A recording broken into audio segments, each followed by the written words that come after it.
मिल्कीपुर के मैदान में 10 उम्मीदवार ताल ठोक रहे हैं, लेकिन मुख्य मुकाबला बीजेपी और समाजवादी पार्टी के बीच है। दोनों ही तरफ से धुरंधर मिल्कीपुर में हुंकार भर रही है। दोनों ही दलों की नजर मिल्कीपुर के दलित वोटर्स पर टिकी हुई है, जो इस उपचुनाव में अहम साबित होने वाले हैं।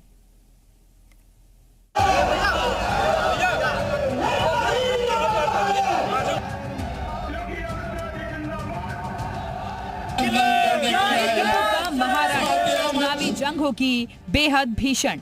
2025 का ये महासमर सिर्फ एक सीट की लड़ाई नहीं है, बल्कि 2027 के विधानसभा चुनाव का ट्रेलर भी माना जा रहा है।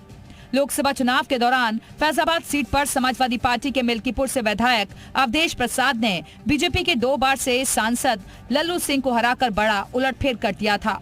बीजेपी के लिए ये बड़ा झटका था। अब समाजवादी पार्टी ने अपनी उस जीत को साबित करने के लिए मिल्कीपुर फतेह के सारे जुगाड़ लगाए। वहीं बीजेपी मिल्कीपुर जीतकर ये साबित करने में लगी है कि रामनगरी में उसकी पकड़ कमजोर नहीं पड़ी है।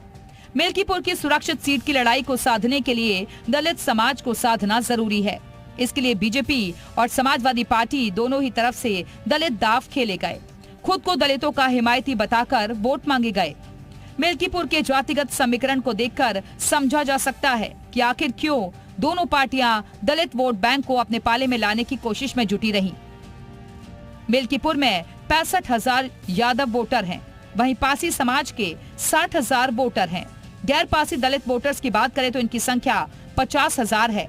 इसके अलावा ब्राह्मण 50,000 तो मुस्लिम 35,000 और ठाकुर समाज के 25,000 मतदाता हैं। मिल्कीपुर के मैदान में कुल 10 उम्मीदवार हैं। बीजेपी के चंद्रभानु पासवान, समाजवादी पार्टी के अजीत प्रसाद मैदान में हैं। इसके अलावा आजाद समाज पार्टी के सूरज चौधरी, मौलिक अधिकार पार्टी के राम नरेश चौधरी किस्मत आजमा रहे हैं। वहीं राष्ट्रीय जनवादी पार्टी की ओर से सुनीता मैदान में उतरी हैं। इसके अलावा अरविंद कुमार, कंचन लता, भोलानाथ, वेद प्रकाश और संजय पासी भी मिल्कीपुर के मैदान में ताल ठोक रहे हैं। जहां मुख्य मुकाबला बीजेपी के चंद्रभानु पासवान और समाजवादी पार्टी के अजीत प्रसाद के बीच है। हालांकि आजाद समाज पार्टी ने सपा के बागी सूरज चौधरी को मैदान में उतारकर मुकाबला त्रिकोणीय बनाने की कोशिश की है। ये तीनों ही उम्मीदवार पासी समाज से आते हैं।